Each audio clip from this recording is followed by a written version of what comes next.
Hello प्यारे दोस्तों, आज के इस वीडियो में हम क्लास 10th का प्रश्नावली 3.3 का क्वेश्चन नंबर 2 को सॉल्व करेंगे। तो क्वेश्चन नंबर 2 में हमें टोटल 5 पार्ट्स दिए गए हैं, जिसमें से पहला पार्ट ये रहा। हमसे कहा गया क्वेश्चन नंबर 2 में कि निम्न समस्याओं में रैखिक समीकरणों के युग्म बनाइए और उनके हल यदि उनका अस्तित्व हो विलोपन विधि से ज्ञात कीजिए। तो फर्स्ट पार्ट में हमें ये क्वेश्चन दिया गया है। सबसे पहले हमें क्या करना है कि रैखिक समीकरण का युग्म बनाना है, उसके बाद हमें विलोपन विधि से हल ज्ञात करना है। तो चलिए अब हम सबसे पहले फर्स्ट पार्ट को करते हैं।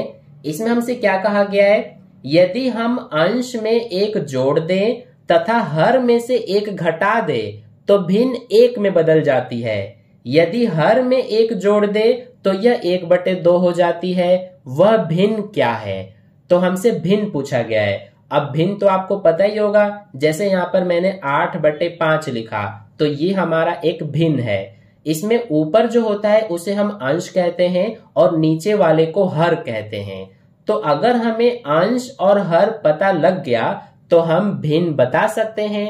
तो इसीलिए हमें अंश और हर नहीं पता तो हम उसे मान लेंगे। तो हम अपने सॉल्यूशन में लिखेंगे कि माना हम अंश को x मान रहे हैं, ठीक है, और हर को हम y मान रहे हैं। तो हमने अंश को x और हर को y मान लिया। अब हम समीकरण बनाएंगे।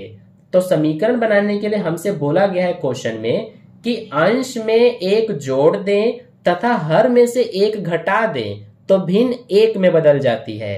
यानी कि अंश हमारा x है तो x में अगर हम एक जोड़ देते हैं और हर क्या है y, तो y में से एक घटा देते हैं तो भिन्न हमारा एक में बदल जाती है, इसीलिए बराबर में एक लिखेंगे। ठीक है, तो ये आपको समझ में आ गया। इतना हमने बटे में यानी नीचे ये y क्यों लिखा है, क्योंकि हर हमारा नीचे ही होता है, मैंने आपको शुरू में ही बताया था। ठीक है, अब इसको हम आगे सॉल्व करेंगे। तो ये जो बटे में y-1 है ये इधर जाएगा तो गुणा में हो जाएगा 1 के साथ। तो इसीलिए इसका 1 में जब गुणा होगा तो हमारा यही आएगा y-1, क्योंकि 1 का जब किसी में गुणा करते हैं तो हमारा वही आता है। इधर क्या बचा, x+1। अब इस y को इधर लाएंगे तो ये y इधर आके माइनस का y हो जाएगा। इस 1 को इधर ले जाएंगे तो -1 हो जाएगा। तो ये -1 और ये -1 हमारा -2 हो जाएगा। तो ये बन गया समीकरण नंबर 1। अब हम समीकरण 2 बनाएंगे। तो उसके लिए हमसे क्वेश्चन में कहा गया है आगे कि यदि हर में एक जोड़ दें तो यह 1/2 हो जाती है।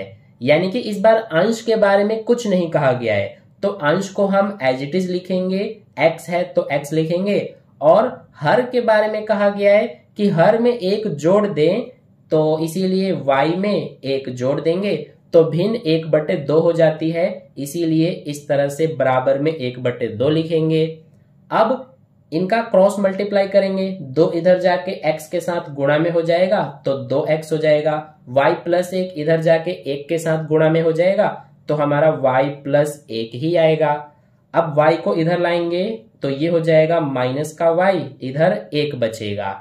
तो ये बन गया समीकरण नंबर 2। ठीक है, तो हमने समीकरण 1 और 2 बना लिया। अब इसका हल ज्ञात करेंगे हम विलोपन विधि से। ठीक है, तो विलोपन विधि से कैसे करते हैं ये मैंने आपको क्वेश्चन नंबर 1 वाले वीडियो में अच्छे से समझा दिया है। सबसे पहले हम क्या करते हैं कि समीकरण 1 और समीकरण 2 में x या y के जो गुणांक है उनको बराबर करते हैं।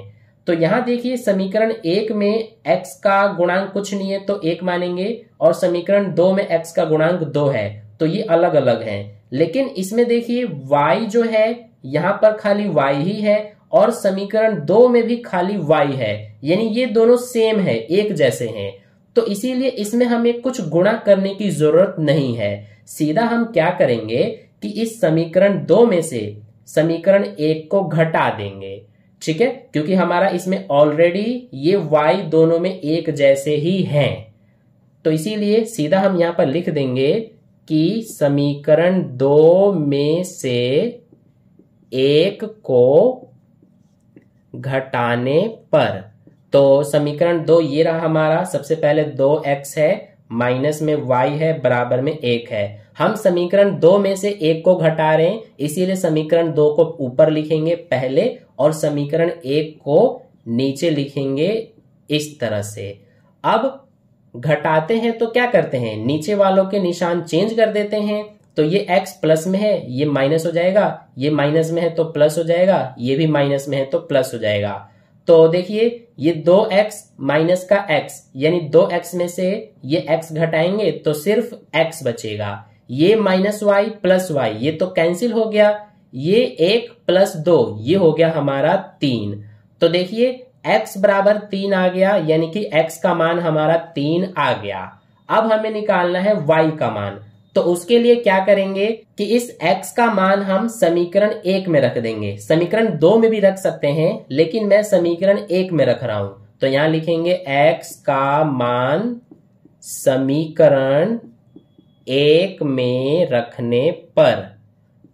तो देखिए समीकरण 1 ये रहा हमारा। सबसे पहले x है तो x की जगह पे 3 लेंगे, ये वाला माइनस में y है, बराबर में -2 है।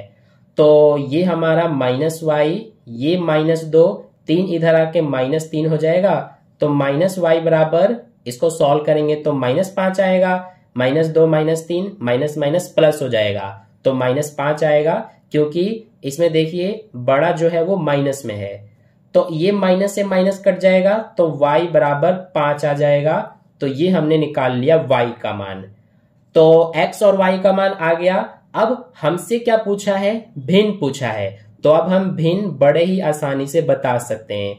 भिन्न में हमारा ऊपर अंश होता है, तो अंश हमने x माना था, x का मान हमारा 3 आया है, इसीलिए ऊपर 3 लिखेंगे। और हर y माना था हमने, हर जो है y वो हमारा 5 आया है, इसीलिए नीचे 5 लिखेंगे। तो ये 3/5 यही हमारा आंसर है। ठीक है, अब चलिए हम सेकंड पार्ट को करते हैं।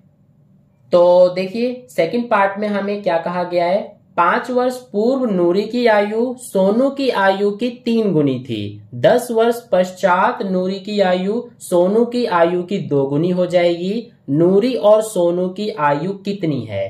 तो हमसे इसमें नूरी और सोनू की आयु पूछी गई है, हमें नहीं पता है। तो सबसे पहले हम मान लेंगे, तो लिखेंगे माना नूरी की आयु। तो नूरी की आयु को क्या मानेंगे हम, x, और सोनू की आयु को क्या मानेंगे हम, तो सोनू की आयु को y मान लेंगे। अब हम समीकरण बनाएंगे, तो इसके लिए हमसे बोला गया है कि 5 वर्ष पूर्व नूरी की आयु सोनू की आयु की 3 गुनी थी। तो 5 वर्ष पूर्व की बात की गई है, यानी कि 5 वर्ष पहले की। तो अगर नूरी की वर्तमान आयु x है तो 5 वर्ष पहले कितनी होगी? मान लीजिए आपकी वर्तमान आयु 15 वर्ष है, 5 वर्ष पूर्व कितनी होगी? वो 10 वर्ष होगी। ऐसे ही नूरी की वर्तमान आयु x है तो 5 वर्ष पूर्व कितनी होगी? x - 5 होगी। ऐसे ही जो सोनू है उसकी 5 वर्ष पूर्व आयु कितनी होगी? y - 5। तो 5 वर्ष पूर्व ये जो नूरी की आयु है इस सोनू की आयु की 3 गुनी थी, यानी कि ये जो है ये 3 गुनी है इसके। तो इसीलिए दोनों बराबर नहीं है। बराबर करने के लिए हमें ये जो है y - 5 इसमें भी 3 का गुणा करना पड़ेगा। अब इसको हम सॉल्व करेंगे, ये x - 5 उतारेंगे, 3 का पहले y में गुणा होगा 3y, फिर ये -3 का 5 में गुणा होगा 15। अब ये x 3y को इधर लाएंगे, माइनस का 3y होगा, ये -15, -5 इधर ले जाएंगे तो प्लस का 5 हो जाएगा। तो अब हमारा ये x - 3y बराबर -15 + 5 सॉल्व करेंगे तो माइनस का 10 आएगा, क्योंकि ये हमारा बड़ा जो है ये माइनस में है। तो ये हो गया समीकरण नंबर 1। अब हम बनाएंगे समीकरण 2।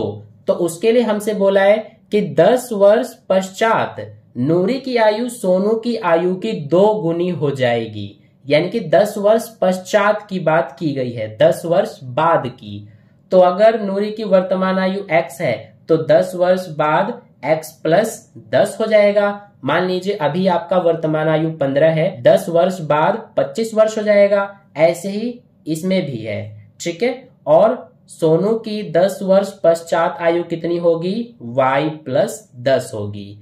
तो जो नूरी की 10 वर्ष पश्चात की आयु है वो सोनू की आयु की 2 गुनी हो जाएगी, ये हमसे बोला है। यानी ये जो है ये इस y प्लस 10 का 2 गुना है। तो दोनों बराबर नहीं है, बराबर करने के लिए इसमें भी हमें 2 का गुणा करना पड़ेगा। अब इसको भी सॉल्व करेंगे तो ये x प्लस 10 उतारेंगे, 2 का पहले y में गुणा होगा 2y, 2 का 10 में गुणा होगा 20।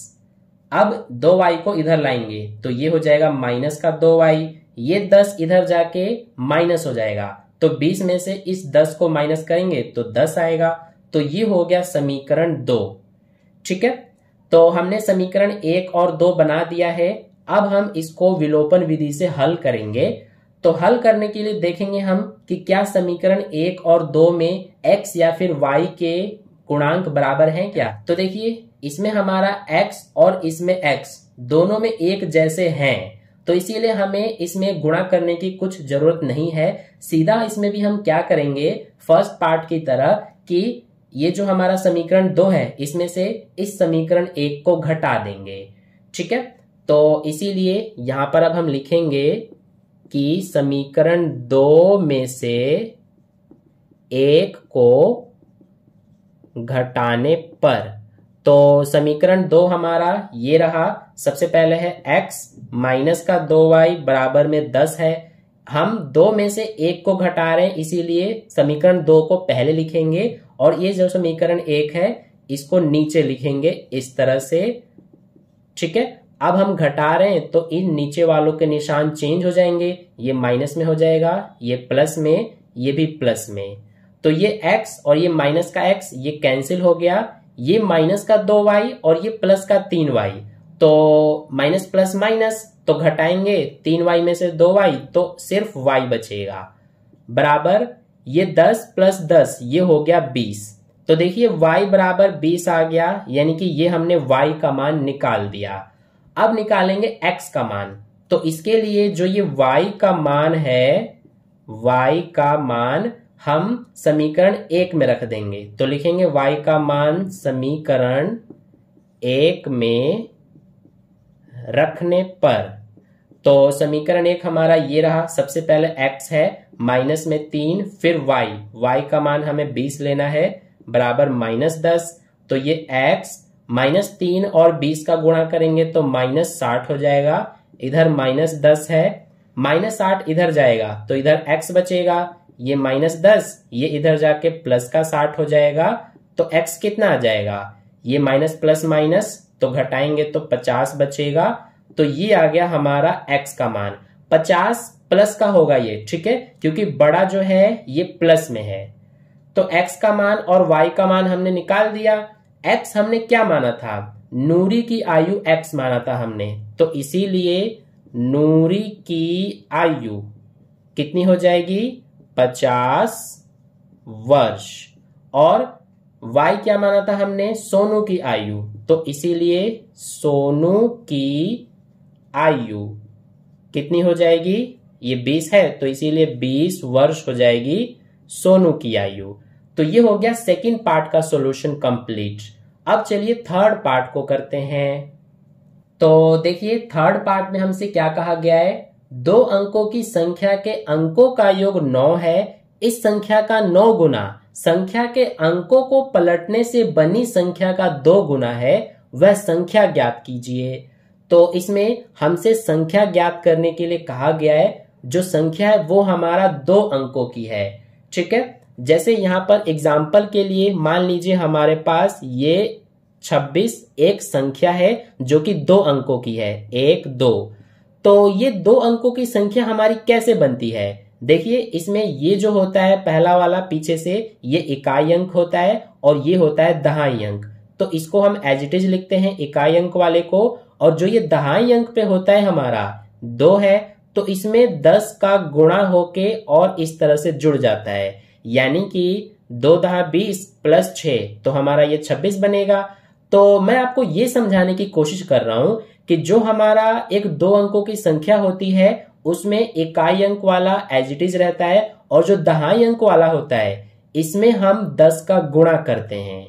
ठीक है, तो इसी तरह से क्वेश्चन में हमसे वो संख्या पूछा गया है 2 अंकों का, तो इसके लिए हम क्या करेंगे, हमें संख्या नहीं पता तो सबसे पहले हम संख्या के जो अंक हैं, क्या क्या अंक होंगे, एक तो इकाई अंक होगा और एक दहाई अंक, तो हम इकाई और दहाई अंकों को x और y मान लेंगे। ठीक है, तो इसीलिए अपने सॉल्यूशन में यहां पर सबसे पहले हम लिखेंगे कि माना हम दहाई अंक को x मानेंगे, तो लिखेंगे माना दहाई अंक, तो इसको हम क्या मानेंगे x, और इकाई अंक को क्या मानेंगे, इकाई अंक को हम y मानेंगे, या फिर आप इकाई अंक को x और दहाई अंक को y मान के भी कर सकते हैं। ठीक है, और ये मैंने आपको जस्ट समझाने के लिए यहां पर लिखा है, इसका इस क्वेश्चन से कोई लेना देना नहीं है, इसको मैं मिटा देता हूं। तो अब देखिए, अब हम समीकरण बनाएंगे, तो समीकरण बनाने के लिए हमसे कहा गया है कि जो 2 अंकों की संख्या है उसके अंकों का योग 9 है, तो हमने 2 अंकों की संख्या के जो अंक हैं वो x और y माना है, तो ये जो अंक है इनका योग 9 कहा गया है, यानी कि x और y को जोड़ेंगे तो 9 आएगा। तो ये हमारा बन गया समीकरण 1। अब हम बनाएंगे समीकरण 2, तो समीकरण 2 कैसे बनाएंगे, इसके लिए हमसे बोला है कि जो संख्या का 9 गुना है वो संख्या के अंकों को पलटने से बनी संख्या का 2 गुना है। ठीक है, इसको समझिए ध्यान से। हमसे कहा गया है कि संख्या का 9 गुना संख्या के अंकों को पलटने से बनी संख्या का 2 गुना है, तो हमारा जो संख्या है वो क्या होगा, दहाई अंक हमारा x है और इकाई अंक y है, तो इकाई अंक हमारा एज इट इज रहता है और जो दहाई अंक होता है इसमें हम 10 का गुणा करते हैं, तो x में 10 का गुणा करेंगे तो ये हो जाएगा 10x, तो ये और ये जुड़ जाता है, तो ये हमारा संख्या हो गया। तो ये जो संख्या है इसका 9 गुना हमसे कहा गया है, तो इस तरह से हम 9 गुना कर देंगे, तो इसका 9 गुना संख्या के अंकों को पलटने से बनी संख्या का 2 गुना है, यानी कि ये जो संख्या है हमारा इसके अंकों को जब हम पलट देंगे तो उसका 2 गुना होगा। तो देखिए जस्ट इसमें हम क्या करेंगे, ये हमारा संख्या है 10 के साथ x है, तो x की जगह पर y कर देंगे, y की जगह पर x, तो ये हो जाएगा y प्लस में यहाँ पर x। हमने क्या किया कि जो ये अंक है इस संख्या के, इसको हमने पलट दिया, x की जगह y कर दिया और y की जगह x कर दिया, तो अब ये जो संख्या बना है इसका 2 गुना हमसे कहा गया है, इसीलिए 2 का गुणा कर देंगे। अब ये हम दोनों को बराबर में लिख देंगे। अब इसको हम सॉल्व करेंगे, तो 9 का पहले 10x में गुणा करेंगे तो ये हो जाएगा 90x, 9 का y में करेंगे तो 9y, इधर 2 का 10y में करेंगे तो 20y, और 2 का x में करेंगे तो 2x। अब ये 90x उतारेंगे, 2x को इधर लाएंगे, माइनस का 2x हो जाएगा, ये 9y, 20y को इधर लाएंगे, माइनस का 20y हो जाएगा, इधर क्या बचा, 0 बचा। 90x में से 2x घटेगा तो 88x आएगा, 9y में से 20y घटाएंगे तो माइनस का कितना आएगा हमारा, ये हो जाएगा 11y। माइनस क्यों आएगा, क्योंकि बड़ा जो है ये माइनस में है, बराबर में क्या है 0। तो ये हमारा समीकरण 2 हो सकता है, लेकिन हम चाहें तो इसको आगे भी सॉल्व कर सकते हैं। कैसे, ये जो 88x है और ये 11y है माइनस का, इसमें से हम 11 कॉमन ले सकते हैं, तो इन दोनों में से 11 कॉमन लेंगे तो यहाँ पर 8x बचेगा, 11 8 88 और ये x, तो हमने 88x में से 11 कॉमन ले लिया, ऐसे इसमें से भी 11 कॉमन लेंगे तो माइनस और y बचेगा, बराबर में 0। अब ये 11 गुणा में है, इधर जाके भाग हो जाएगा, तो जब 0 में 11 से भाग करेंगे 0 ही आएगा, इधर बचेगा 8x माइनस y, तो ये हो जाएगा अब हमारा समीकरण 2। ठीक है, आपको समझ में आ गया होगा। अब इसके बाद हम क्या करेंगे कि समीकरण 1 और 2 दोनों में देखेंगे x या फिर y हमारे बराबर होने चाहिए। तो देखिए इसमें y है इसमें भी हमारा y है, यानी कि दोनों एक जैसे हैं। तो इसीलिए अब हमें इसमें कुछ गुणा करने की जरूरत नहीं है, क्योंकि हमारा y और y दोनों में एक जैसा है। लेकिन इसमें देखिए y प्लस का है और इसमें y माइनस का है। तो अगर हम इस समीकरण 2 में से एक को घटाएंगे तो हमारे ये दोनों नहीं कट पाएंगे, क्योंकि जब भी हम घटाते हैं तो नीचे वाले का निशान चेंज हो जाता है। यानी कि ये जो y है, जब इसको हम घटाएंगे इसमें से तो ये माइनस का y हो जाएगा और ये भी माइनस का y है, तो इसीलिए ये दोनों नहीं कट पाएंगे। तो हम इस बार इनको घटाएंगे नहीं, बल्कि समीकरण 1 और समीकरण 2 को जोड़ देंगे। ठीक है, आपको पता होगा समीकरण 1 और समीकरण 2 को हम विलोपन विधि में जोड़ भी सकते हैं। तो इसीलिए यहां पर हम लिख देंगे कि समीकरण 1 व 2 को जोड़ने पर, तो समीकरण 1 हमारा ये रहा x प्लस वाई बराबर 9, समीकरण 2 ये रहा 8x माइनस का y बराबर 0। अब जब हम जोड़ते हैं तो इनके निशान चेंज नहीं होते, ये जैसा है वैसा ही रहेगा। तो ये x और ये 8x 9x हो जाएगा, ये प्लस y ये माइनस y ये कैंसिल हो जाएगा। इधर क्या बचेगा 9 0 9। ठीक है, तो x का मान क्या आएगा, ये 9 इधर आके भाग में हो जाएगा, 9 से 9 कट जाएगा एक बार में, तो x का मान हमारा 1 आ जाएगा। ठीक है, आपको समझ में आ गया होगा कि हमने समीकरण 1 और समीकरण 2 को क्यों जोड़ा, ताकि यहां पर कट सके। ठीक है, तो ये x का मान निकल गया। अब हम y का मान निकालेंगे, तो इसके लिए x का मान हम समीकरण 1 में रख देंगे। तो यहां लिखेंगे x का मान समीकरण 1 में रखने पर। तो समीकरण 1 देखिए, सबसे पहले x है, x का मान 1 लेना है, प्लस में y बराबर 9, 1 इधर जाके माइनस हो जाएगा, तो y क्या आ जाएगा, 9 में से 1 को माइनस करेंगे 8 आ जाएगा y का मान। ठीक है, तो x और y का मान हमने निकाल लिया। हमसे पूछा गया है वह संख्या, तो संख्या हम कैसे बताएंगे। देखिए संख्या हमारा क्या होगा, जिसका दहाई अंक x है, इकाई अंक y है, तो इकाई अंक ये हमारा y हो गया, दहाई अंक में हम 10 का गुणा करते हैं, तो x का 10 में गुणा करेंगे 10x हो जाएगा, और ये प्लस, यानी कि ये हमारा संख्या है। अब इसमें मान रखेंगे तो ये 10, x का मान कितना है 1 ये रहा, प्लस y का मान कितना है 8, तो ये हो जाएगा 10 से कम 10 प्लस 8 यानी कि 18। तो ये हमारा वो संख्या है, यानी कि 18 हमारा आंसर है। तो ये हो गया थर्ड पार्ट। अब चलिए फोर्थ पार्ट को करते हैं।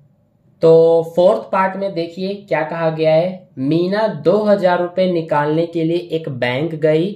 उसने खजांची से 50 रुपए तथा 100 रुपए के नोट देने के लिए कहा।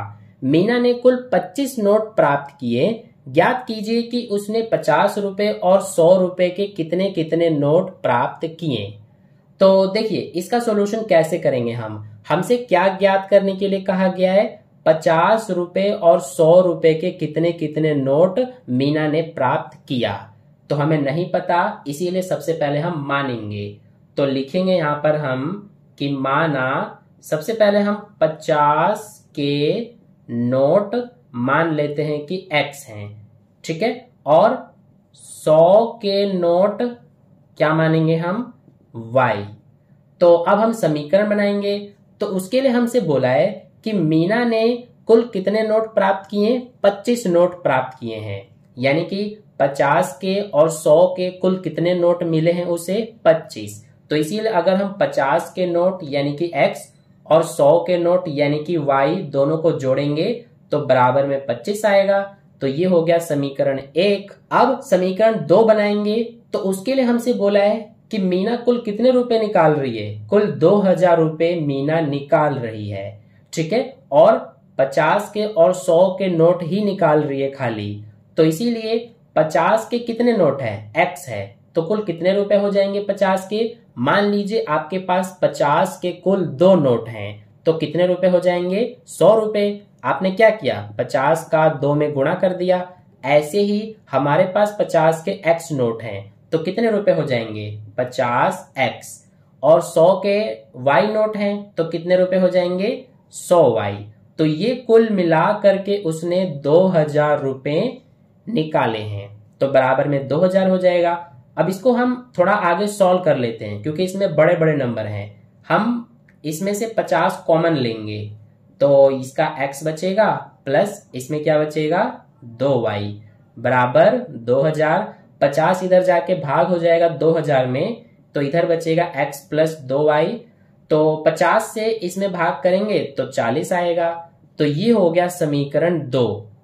अब देखिए समीकरण 1 और समीकरण 2 में x हमारे एक जैसे हैं यानी कि सेम है, तो इसीलिए अब हम क्या करेंगे समीकरण 2 में से 1 को घटा देंगे, या फिर आप समीकरण 1 में से 2 को भी घटा सकते हैं, आपकी मर्जी है।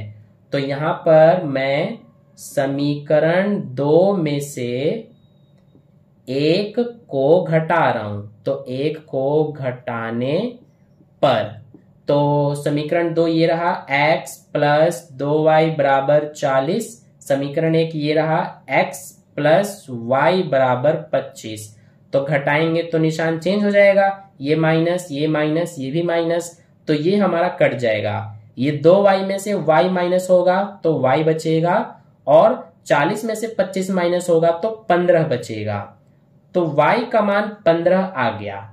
ठीक है, अब निकालेंगे x का मान, तो उसके लिए y का मान क्या करेंगे हम समीकरण 1 में रख देंगे, तो लिखेंगे y का मान समीकरण 1 में रखने पर। तो समीकरण 1 ये रहा, सबसे पहले x है प्लस में y का मान 15 है बराबर में 25। तो x कितना आ जाएगा 15 इधर जाके माइनस हो जाएगा, तो 25 में से 15 माइनस करेंगे 10 आएगा। तो x का मान 10 y का मान 15, ये हमारा आंसर आ गया। x हमने क्या माना था 50 रुपए के नोट, तो इसीलिए 50 के कुल कितने नोट हैं 10, क्योंकि x हमारा 10 आया है। और 100 के कुल कितने नोट हैं, तो y माना है हमने 100 के कुल नोट और ये 15 आया है, तो इसीलिए 100 के कितने नोट हैं 15। ठीक है, तो ये हो गया हमारा 4th पार्ट का सॉल्यूशन कंप्लीट। अब चलिए लास्ट 5th पार्ट को करते हैं। तो 5th पार्ट में हमसे क्या कहा गया है, किराए पर पुस्तकें देने वाले किसी पुस्तकालय का प्रथम 3 दिनों का एक नियत किराया है तथा उसके बाद प्रत्येक अतिरिक्त दिन का अलग किराया है। सरिता ने 7 दिनों तक एक पुस्तक रखने के लिए 27 रुपए अदा किए, जबकि सुसी ने एक पुस्तक 5 दिनों तक रखने के 21 रुपए अदा किए। नियत किराया तथा प्रत्येक अतिरिक्त दिन का किराया ज्ञात कीजिए।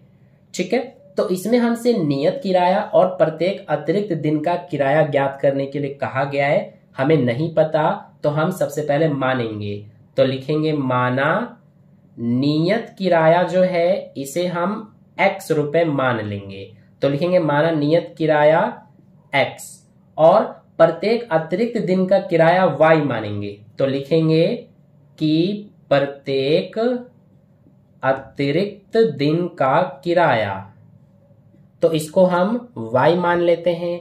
अब हम समीकरण बनाएंगे, तो हमसे कहा गया है कि सरिता ने 7 दिनों तक एक पुस्तक रखने के लिए 27 रुपए दिए हैं।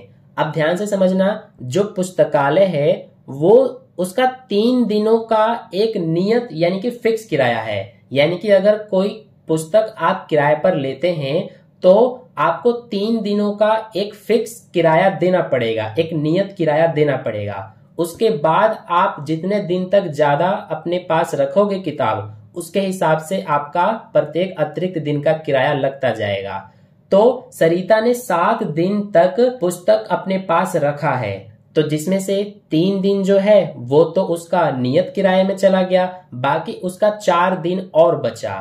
तो नियत किराया जो है वो हमने x माना है, तो ये x लिखेंगे, और 4 दिन अतिरिक्त उसका बचा है, यानी कि 4 दिन उसने अतिरिक्त पुस्तक अपने पास रखा है, तो प्रत्येक अतिरिक्त दिन का किराया y रुपए है, तो 4 दिन का कितना हो जाएगा 4y। तो ये कुल मिलाकर उसने 27 रुपए अदा किए हैं तो बराबर में 27 लिखेंगे और ये समीकरण 1 हो गया। अब समीकरण 2 के लिए हमसे बोला है कि सुशी ने एक पुस्तक 5 दिनों तक रखने के लिए 21 रुपए अदा किए हैं। तो सुशी ने 5 दिन तक रखा है, तो उसमें से 3 दिन तक तो उसका नियत किराया होगा, यानी 3 दिनों का नियत किराया होगा, बाकी 2 दिन बचा तो 2 दिन का उसका प्रत्येक अतिरिक्त दिन का किराया के हिसाब से लगेगा। तो 3 दिन का जो है वो नियत किराया x हो जाएगा, बाकी 2 दिन बचा तो प्रत्येक अतिरिक्त दिन का y है, 2 दिन का 2y हो जाएगा। तो ये कुल मिलाकर उसने 21 रुपए दिए हैं, तो 21 लिखेंगे बराबर में और ये समीकरण 2 हो गया। अब देखिए दोनों समीकरण में हमारा x और x एक जैसे हैं, तो इसमें हम क्या करेंगे कि समीकरण 2 में से एक को घटा देंगे।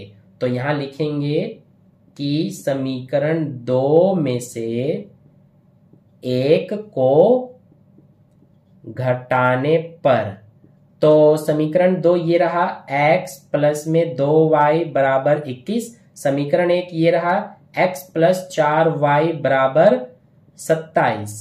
तो अब निशान चेंज करेंगे, ये माइनस ये भी माइनस हो जाएगा, ये कैंसिल हो जाएगा, 2y और ये माइनस का 4y प्लस माइनस माइनस, तो ये बचेगा माइनस का 2y क्योंकि ये बड़ा है माइनस में। इधर देखिए 21 और ये माइनस का 27, तो 21 में से 27 माइनस करेंगे तो माइनस का 6 आएगा क्योंकि इसमें भी बड़ा माइनस में है। अब ये माइनस से माइनस कट जाएगा तो 2y बराबर 6 हो गया, ये 2y बराबर 6 हो गया, तो y बराबर क्या आ जाएगा 3 आ जाएगा क्योंकि ये 2 इधर जाके 6 में भाग हो जाएगा। तो y निकल गया। अब x निकालेंगे, तो इसके लिए y का मान हम क्या करेंगे कि समीकरण 1 या 2 में रख देंगे। मैं 2 में रख रहा हूं इस बार, तो यहां लिखेंगे y का मान समीकरण 2 में रखने पर, तो समीकरण 2 हमारा सबसे पहले x है प्लस में 2 और फिर y है, तो y का मान हमारा 3 है तो 3 लेंगे बराबर में 21, तो ये हो जाएगा x 2 तिया 6 हमारा इधर जाके माइनस हो जाएगा, तो ये हमने लिख दिया। तो x कितना आ जाएगा 21 में से 6 माइनस करेंगे तो 15 आएगा। तो ये हो गया x का मान 15। अब हमने x क्या माना था नियत किराया, तो इसीलिए हमारा नियत किराया कितना हो जाएगा 15 रुपए। ठीक है, और प्रत्येक अतिरिक्त दिन का किराया हमने y माना था, y 3 आया है, तो इसीलिए प्रत्येक अतिरिक्त दिन का किराया 3 रुपए हो जाएगा। यहां लिख देंगे प्रत्येक अतिरिक्त दिन का किराया, तो ये हो जाएगा हमारा 3 रुपए। तो इस तरह से हमारा क्वेश्चन नंबर 2 के सारे पार्ट्स के सॉल्यूशन कंप्लीट हो गए। आई होप आपको अच्छे समझ में आ गया है। तो अगर आपको सारे पार्ट्स अच्छे समझ में आ गए हैं तो वीडियो को लाइक कर देना, अपने दोस्तों के साथ भी शेयर कर देना और चैनल को सब्सक्राइब करके बेल आइकन प्रेस कर लेना ताकि कोई भी वीडियो आपसे मिस ना हो पाए। तो मिलते हैं फिर नेक्स्ट वीडियो में, तब तक के लिए बाय बाय।